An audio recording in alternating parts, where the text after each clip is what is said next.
That I do want to share something with you about Ramadan from the ayah شهر رمضان الذي أنزل فيه القرآن.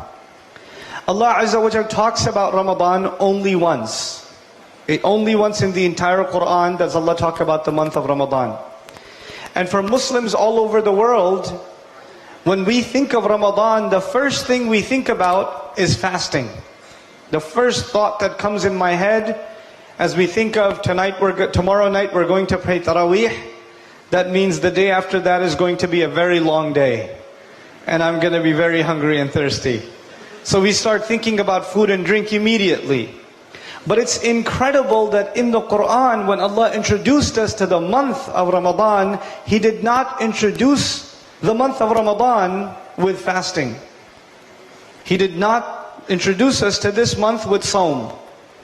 He said, شهر رمضان الذي أنزل فيه القرآن.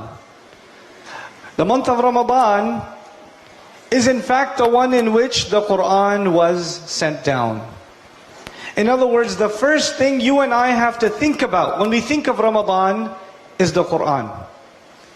We Muslims, the ones who are knowledgeable and the ones who are not knowledgeable, the ulama and the common people among the Muslims, all of us know that Ramadan is a time to get closer to Allah. All of us know Ramadan is a time to make extra dua. All of us know Ramadan is a time to give up a lot of sins, to make istighfar, to go to the masjid more than usual. A lot of people who normally don't go to the masjid, they start coming to the masjid in the month of Ramadan. So even if you don't know a lot about Islam, you still know that this month you have to do a little extra for Allah. Every Muslim feels this. But it's incredible that in the Quran, Allah Azza wa Jal gave us the key on how to get close to Him in this month. And that key is the Quran itself. It is the book of Allah. So if you really, really want to get close to Allah in Ramadan, if you really want to fulfill the purpose of Ramadan for yourself and I for myself, then the month of Ramadan has to be about the Quran. It has to be about the Quran, for you and for me. And we have to treat it as though we've never had a relationship with the Quran before. You're starting all over again. You're starting all over again. You know, even though I'm not going to talk to you in detail about those ayat of Al-Baqarah, it's incredible that it's a Madani surah, which means the Muslims have been Muslim for a long time. The Sahaba have been Muslim for a long time. And they know about the Quran, and they know about the Akhirah, and they know about these things. Yet in the ayah of Al-Baqarah, when Allah introduced us to Ramadan, He decided also to introduce us to the Quran.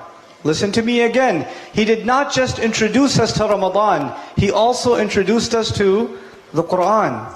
He said, هُدًى لِلنَّاسِ وَبَيِّنَاتٍ مِّنَ الْهُدَى وَالْفُرْقَانِ. It is guidance for people. The Quran is guidance for people. You tell me, did the Muslims already know that it is guidance for people? Did we already know that when the ayah came down? We did.